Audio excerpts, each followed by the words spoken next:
六祖坛经。时大师至宝林，韶州伪刺史明渠与官僚入山，请师于大梵寺讲堂，为众开元说摩诃般若波罗蜜法。师生作次，刺史官僚30余人，儒宗学士30余人，僧尼道俗1000余人，同时作礼，愿闻法要。这是大师自广州法性寺来到韶州宝林寺时，当时的韶州刺史韦巨与他的部属幕僚多人仰慕六祖的道学，特地来到宝林寺礼请大师。到韶州近郊的大梵寺，在该寺讲堂为大众广开佛法因缘，演说大乘佛法的经义妙法摩诃般若波罗蜜法。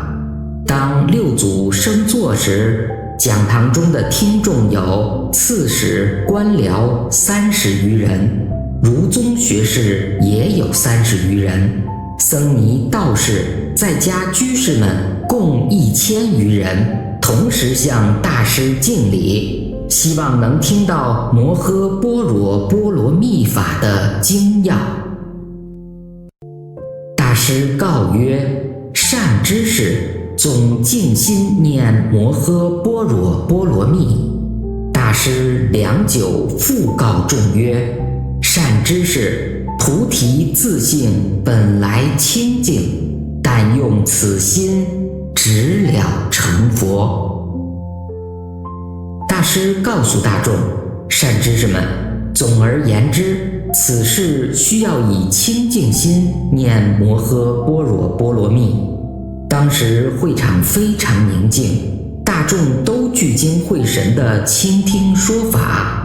实际上，大师已经将般若法要和盘托出，只是大众不悟。于是大师隔了很久，又告诉大众，善知识们，觉悟的本性原本就是纯净无污染的，只要运用这颗本自清净的本心去修行，就能直接明了佛法真谛，成就佛果。善知识，且听慧能行由得法事意，能严复本贯范阳，左将留于岭南，作新州百姓。此身不幸，父幼早亡，老母孤遗，移来南海，艰辛贫乏，于是卖柴。大师原籍是范阳，现在的河北省。大师先人做官，被降职流放到了岭南。岭南就是五岭之南，是现在的广东省。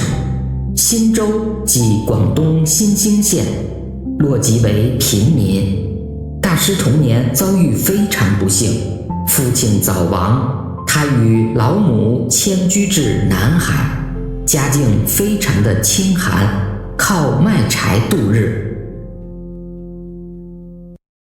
时有一客买柴，使令送至客店，客收去，能得钱，却出门外，见一客诵经，能一闻经云，因无所住而生其心，心即开悟，遂问客诵何经？客曰：金刚经。复问从何所来持此经典？客云：我从齐州黄梅县东禅寺来，其寺是五祖忍大师在彼主画，门人1000有余，我到彼中礼拜，听受此经。大师常劝僧俗但持金刚经，即自见性，直了成佛。能闻说，素昔有缘，乃蒙一客取银10两与能，另充老母衣粮，交便往黄梅，礼拜五祖。有一天，有一位顾客要买柴，要我把柴送到客店。顾客将柴收下，我得了钱，退出门外时，见到一位客人在念经。听到经中所讲因无所住而生其心时，心中豁然开悟，于是就问客人诵念的是什么经。客人说《金刚经》。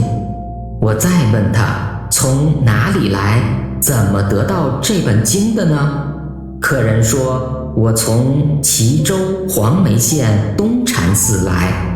东禅寺又称莲花寺，是禅宗五祖弘忍大师主持教化的道场，参学门人有1000多人。我就在那个寺院礼拜祖师，听受此经。五祖常劝出家在家的大众们，只要受持念诵《金刚经》，就自然能见自本性，直下了悟成佛。我听他说完之后，真是前世有缘，承蒙一位客人取10两银子给我，作为老母衣食之用，叫我到黄梅去礼拜五祖。能安置母婢，祭奠慈亲，不经30余日，便至黄梅礼拜五祖。大师开悟之后，接受客人的劝教，于是备足了老母亲生活所需，一切都安置好，辞别了母亲。还不到30多天，就到达了湖北黄梅县东禅寺，礼拜五祖。问能曰：汝何方人？欲求何物？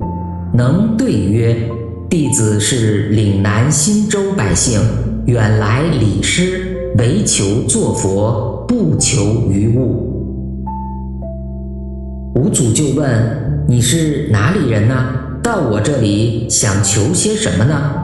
慧能回答说：弟子是岭南新州的平民百姓，远道而来礼拜大师，只求做佛，不求其他。祖言：汝是岭南人，又是獦獠，若唯堪作佛。能曰：人虽有南北，佛性本无南北。獦獠身与和尚不同，佛性有何差别？五祖弘忍就说了：你是岭南地区的人，又是个獦獠，怎么会成佛呢？獦獠是当时对未开化的蛮夷少数民族的称呼，带有一定的轻视意味。慧能回答说：人虽然有南方北方的地域差别，但佛性本来就没有南方北方的差别。我这獦獠的出身和身体虽然和师父您不一样，可佛性又有什么不同呢？祖更喻于语，且见徒众总在左右，乃令随众作物。语曰：慧能启和尚，弟子自心常生智慧，不离自性，即是福田。未审和尚教作何物？祖云：这獦獠根性大利，汝更勿言，着草场去。五祖弘忍还想再和慧能多说几句，不过看到徒弟们都围在旁边，于是就吩咐慧能跟着大家一起做杂活。慧能恭敬地对五祖说：师父，弟子我的本心常常能自然生出智慧，只要不脱离自己的本性，这本身就是能种下善果的福田。不知道师父您要我做些什么具体的杂活呢？五祖听了心里暗赞，嘴上却说：这阁僚的悟性可真高啊！你别再多说了，去草场干活吧。能退至后院，有一行者差能破柴踏对，经8月余。慧能大师于是就接受五祖的教诫，退到后院草场。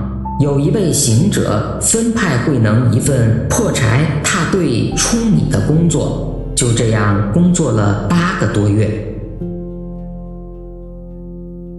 祖一日见能曰：吾思汝之剑可用，恐有恶人害汝，遂不与汝言，知之否？能曰：弟子亦知师意，不敢行至堂前，令人不觉。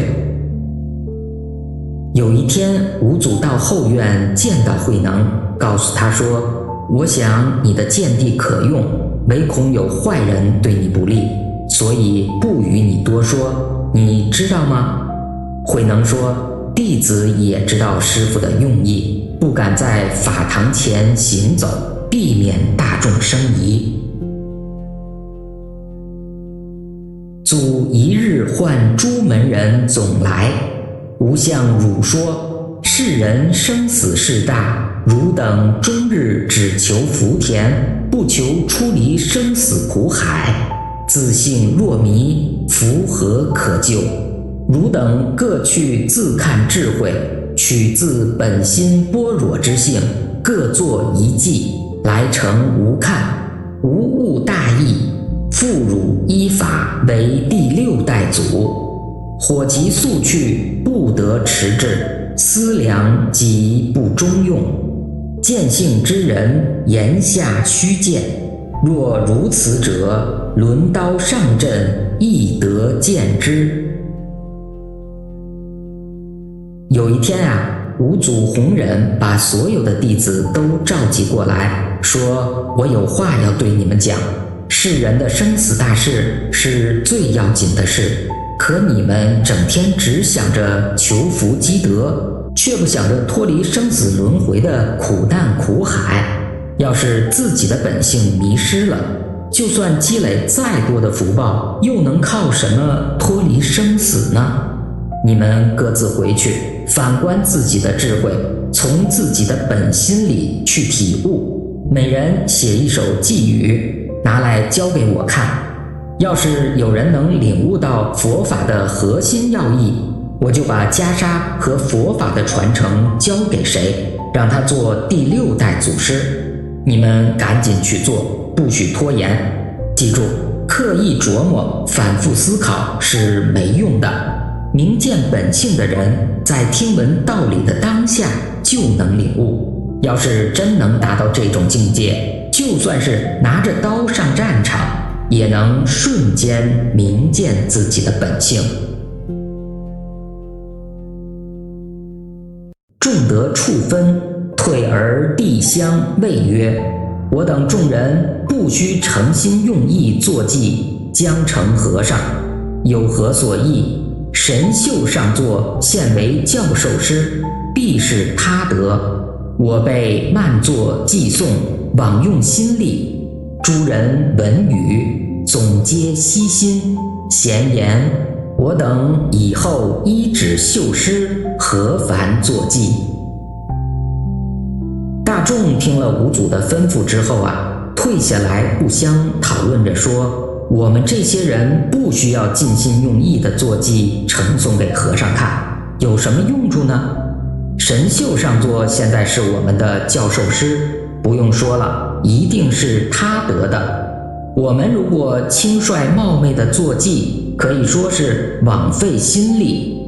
众人听了这些话以后，都止息了坐记的念头，说：我们以后就依止神秀禅师好了，又何必烦心去做记呢？大众对于传法传衣钵的事都已表明态度，且看神秀禅师如何应试。神秀思维，诸人不成记者，谓我与他为教授师，我须作记将成和尚，若不成记，和尚如何知我心中见解深浅？我诚记义，求法济善，密阻济恶，却同凡心夺其圣位惜别。若不成记，终不得法，大难大难。神秀心里想着，大家放弃了做记的念头，而无人呈记给和尚，这都是为了我是他们的教授师，因此我必须做记呈现给和尚看。我要是不成记，和尚怎么知道我心中见解的深浅呢？我成记的用意是求老师为我做印证传法就好。如果意思要是在争取第6代祖师的地位，那就错了，岂不是和一般贪心凡夫夺五祖的祖师地位又有什么差别？假使不成记请和尚印证，终究不能得法，这事情太难了。五祖堂前有布廊3间，你请供奉卢真画楞伽经变相及五祖血脉图流传供养。神秀坐骑成矣，数度欲成，行至堂前，心中恍惚，遍体汗流，拟成不得，前后经4日，13度成绩不得。秀乃思维，不如向廊下书着，从他和尚看见，忽若道好，即出礼拜，云是秀作；若道不堪，往向山中数年，受人礼拜，更修何道？是夜3更，不使人知，自执灯，书记于南廊壁间，诚心所见。五祖法堂前有3间走廊，原来打算请供奉卢真居士来画楞伽经变相及禅宗5代祖师承传的血脉图，这是属于壁画，流传今后，启发人心，令人感悟，即对众生做法布施的意思。神秀做好寄送，曾经几度想呈送给五祖，但每次走到堂前，总是感觉到心中恍惚，全身汗流，想成又不敢冒昧，这样前后经过4天，共有13次进退，仍没有把握，不敢呈送。神秀思维，不如把寄送写在堂前走廊的墙壁上，由和尚自己看见。若和尚忽然赞叹说好，我就出来礼拜，说是我神秀所做；如说不堪，只怪自己往来此山数年，受人恭敬礼拜，还修什么道呢？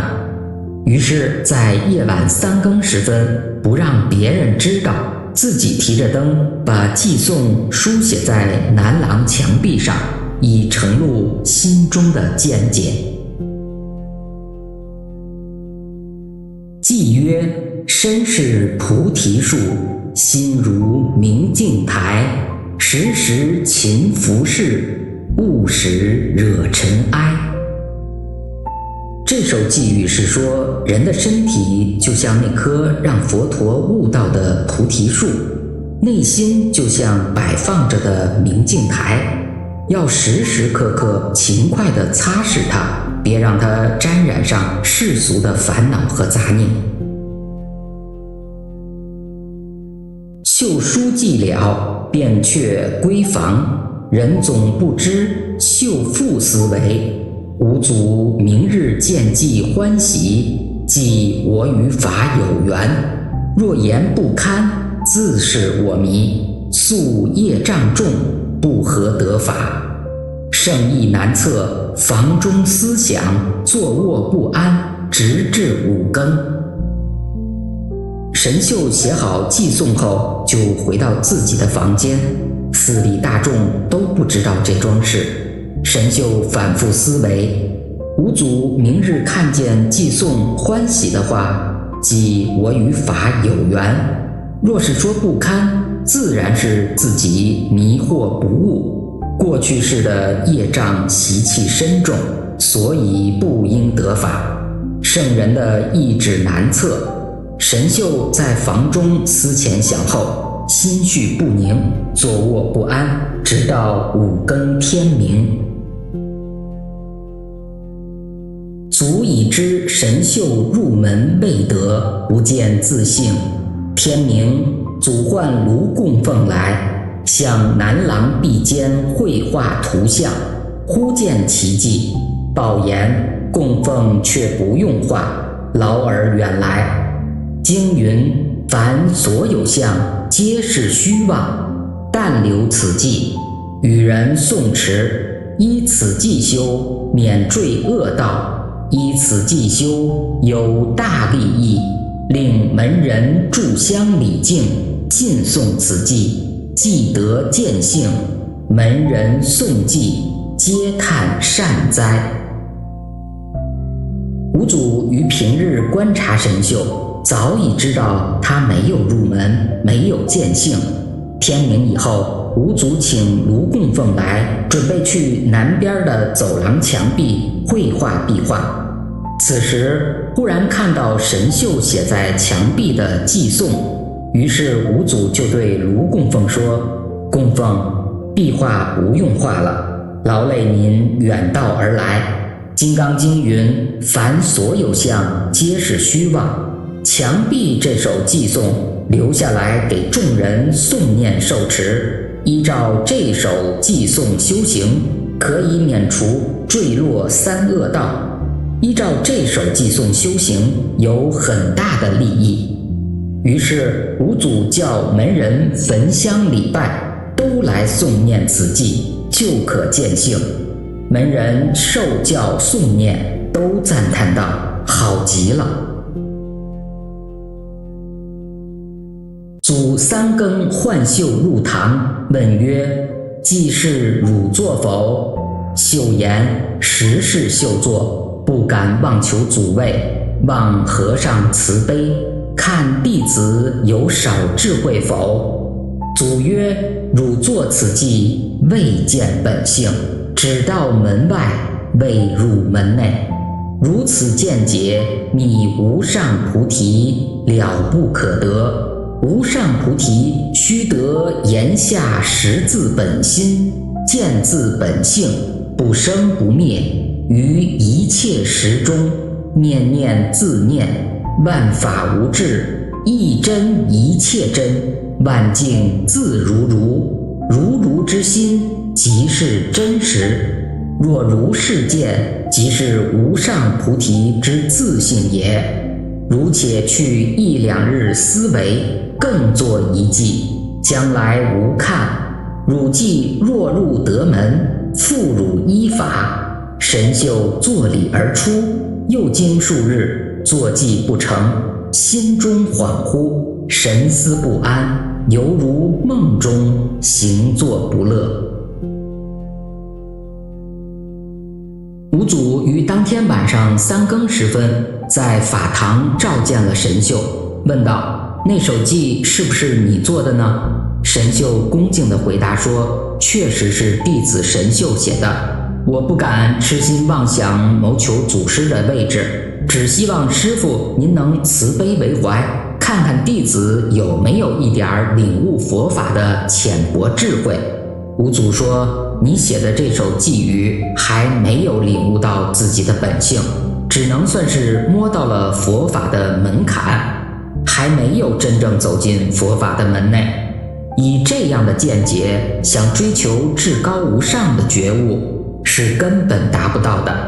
真正的至高觉悟，必须在听闻道理的当下，就能认清自己的本心，看见自己的本性。这本性是不生不灭的，无论在任何时候，每一个念头里都能清晰地照见它。面对世间万物时，心里不会有丝毫阻碍滞留。只要本心是真实的，一切事物在你眼中也都是真实的，所有境界都会呈现出本来的样子。这种契合本来样子的心，就是最真实的佛性。要是能有这样的见解，才算是领悟了至高觉悟的本性啊！你先回去，用1-2天的时间好好思考一下，再写一首寄语拿来给我看。要是你新写的寄语能真正进门，我就把袈裟和佛法传承交给你。神秀向五祖行礼后退出了大堂。又过了好几天，他还是写不出新的寄语，心里又迷茫又恍惚，精神一直不安定，就像在梦里一样。不管是走路还是坐着，都始终闷闷不乐。复2日，有一童子于对房过，唱诵其偈，能一闻便知此偈未见本性，虽未蒙教授，早识大意，遂问童子曰：诵者何偈？童子言：尔这阁僚，不知大师言世人生死事大，欲得传付依法，令门人作偈来看，若悟大意，即复依法为第6祖。神秀上座于南廊壁上书无相偈，大师令人皆诵此偈，依此偈修，免坠恶道。能曰：我亦要诵此，结来生缘。同生佛地，上人，我此踏对8个余月，未曾行到堂前，望上人引至偈前礼拜。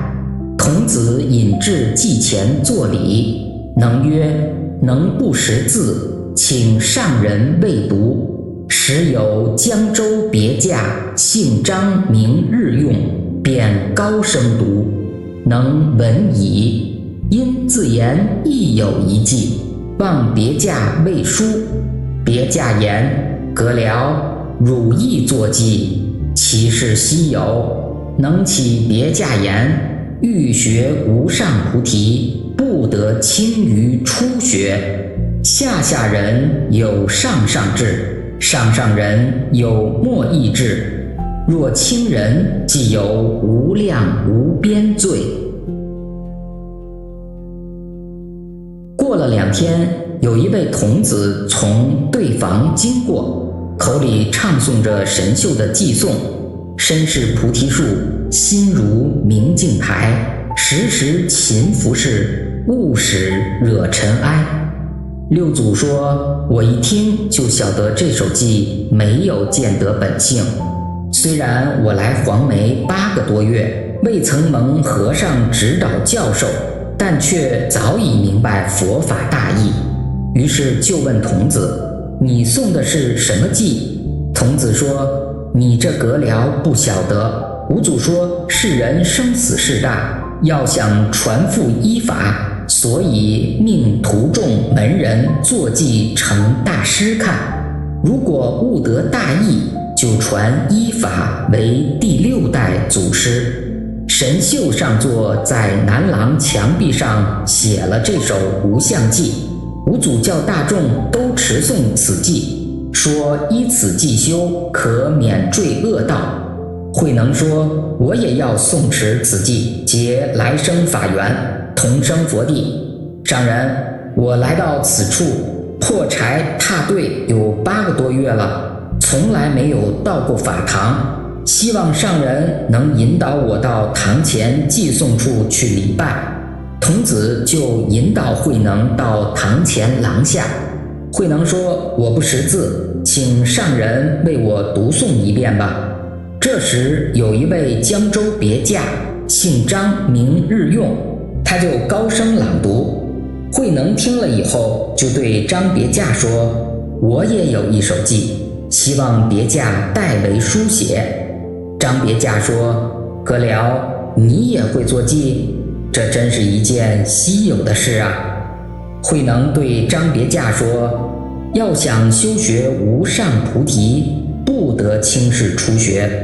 下人也会有上智慧，而上人也会有没意志的时候。如果随便轻视人，就会有无量无边的罪过。别驾言：汝但诵记，无谓汝书。汝若得法，先须度无，勿忘此言。能记曰：菩提本无树，明镜亦非台。本来无一物，何处惹尘埃？书此记矣。徒众总经，无不皆讶，各自谓言：奇哉！不得以貌取人，何得多时？使他肉身菩萨。足见众人惊怪，恐人损害，遂将鞋擦了记，云：亦未见性。众人疑稀。张别驾说：你只要把偈子念出来，我替你写上。你如果得法，必须先度我，别忘了我这几句话。慧能的偈颂是：菩提本无树，明镜亦非台。本来无一物，何处惹尘埃？张别驾将偈写好以后，五祖门下弟子们都觉得十分惊奇，无不赞叹，惊讶地互相传说着：真奇怪呀，不能以相貌来看人，怎么没有多久却使他成为肉身菩萨？五祖看到大众这样大惊小怪，恐怕有人伤害慧能，于是用鞋子擦掉了这首偈，说也没有见性，众人的疑怪才平息。次日，祖前至对访，见能腰食舂米，语曰：求道之人，为法忘躯，当如是乎？即问曰：你孰也谓？能曰：米熟久矣，犹欠筛在，足以杖击对三下而去。能即会祖意，三鼓入室，足以袈裟遮围，不令人见。未说《金刚经》，指应无所住而生其心，能言下大悟，一切万法不离自性。第二天，五祖不让别人见到，一个人前到对房来，看见慧能腰上绑着石头，正在舂米。五祖说：求道的人为法忘躯，应当是这样的。随即问道：米熟了没有？慧能答道：米早已熟，只欠一筛。这一番问对，原是一个谜，意在言外。五祖是问他见性了没有，觉悟了没有？慧能答说：早就见性，觉了，悟了，只欠和尚未做印证而已。于是五祖以手杖在对上敲了3下就走了。慧能当下就领会五祖的意思，于夜晚3更时进入五祖的方丈室。五祖用袈裟遮围着窗户，不让别人看见，为他讲说《金刚经》。讲到因无所住而生其心时，慧能于言下大悟一切万法不离自性的真理。遂其祖言：何其自性本自清净，何其自性本不生灭，何其自性本自具足，何其自性本无动摇，何其自性能生万法。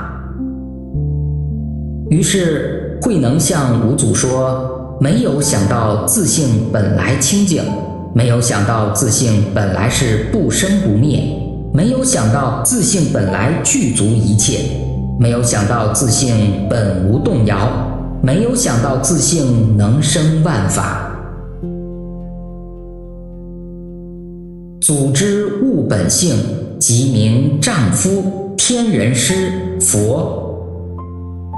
五祖听了慧能所说，知道他已经悟见本性，就可以被称为丈夫，也能成为天人师，最终达到佛的境界。也就是圆满觉悟宇宙人生真相，没有任何烦恼迷惑的觉悟者。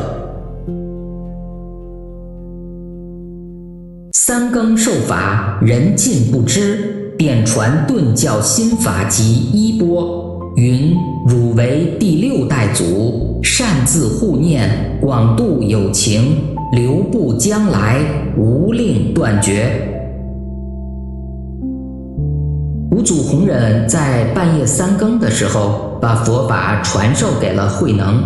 当时所有人都不知道这件事。随后，五祖就把主张当下觉悟本性的禅宗心法，以及象征祖师传承的衣钵一起传给了慧能，说：“你现在就是第6代祖师了，你要好好护持自己领悟的本心与佛法。”广泛度化世间有生命有情感的众生，让这佛法在未来代代流传，不要让它断绝。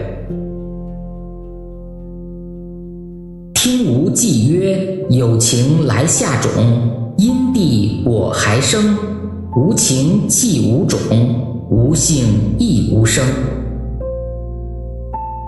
五祖对慧能说，你听我念这首偈语，有觉知有情感的众生才能在自己心里种下觉悟的种子。种下这颗种子后，随着修行的因不断积累，最终自然会结出觉悟的果。没有觉知没有情感的事物，本来就没有能觉悟的种子，既然没有觉悟的本性，自然也不可能生出觉悟的果。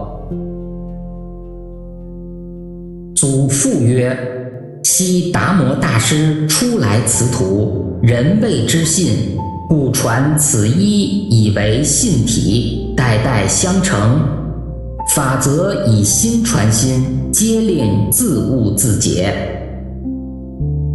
五祖又说，过去初祖达摩大师初到中国传教，而中国人自古以来就特别注重师承，如果没有信物，谁能相信？传此衣钵表信，代代相传，续佛慧命。至于禅宗的核心佛法传承方式，则是以心传心，不是靠文字典籍，而是师父用自己觉悟的本心去引导弟子明悟自己本有的本心，最终都是要让弟子靠自己去觉悟，靠自己去理解，而不是依赖外在的灌输。自古佛唯传本体，师力复本心。从古至今，每一位佛与佛之间传承的，从来都只是那众生本自具足的觉悟本体，而历代祖师与祖师之间传递的，也都是在机缘中隐秘的交付，各自亲身体悟到的本心。